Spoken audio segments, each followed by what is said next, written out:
আজকের কাজটা ছিল হচ্ছে স্মুথনিং উইথ ন্যানোপ্লাস্টিয়া ট্রিটমেন্ট, মানে ফার্স্টে স্মুথনিং করব, দেন ন্যানোপ্লাস্টিয়া ট্রিটমেন্ট করব। আমি ভেঙে কথাটা বললাম কারণ অনেকে বুঝতে পারো না, তো তার জন্যই বলা। তো ফার্স্টে স্মুথনিং করার পর রেজাল্টটা তোমরা দেখতেই পাচ্ছ, হেয়ারটা কেমন ছিল, ডাল, ড্যামেজ কেমন ছিল তোমরা দেখতেই পেয়েছো। তো এবার ন্যানোপ্লাস্টিয়া ট্রিটমেন্টটা ভালো করে অ্যাপ্লাই করে নেব। তো অনেকে আমায় জিজ্ঞেস করো যে দিদি শুধু ন্যানোপ্লাস্টিয়া ট্রিটমেন্ট করব, চুল কি স্ট্রেট লুক আসবে স্মুথনিংয়ের মতন? দেখো পুরোটা হেয়ারের উপর ডিপেন্ড করছে যে কার হেয়ার কতটা নিতে পারবে। তো হেয়ার দেখলে আমি বলে দিতে পারবো।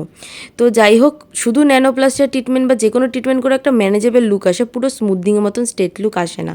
তো যাই হোক, পুরোটা হচ্ছে ট্রিটমেন্ট অ্যাপ্লাই করার পরে ভালো করে র্যাপ করে হেয়ারটাকে রেখে দেবো, তারপরে ড্রাই করে স্ট্রেটনার দিয়ে ভালো করে টেনে, তো এই রেজাল্টটা এসছে। তো এমনই সুন্দর যদি হেয়ার আর এমন রেজাল্ট পেতে চাও, উপরের নাম্বারে ঝটপট বুক করে নাও।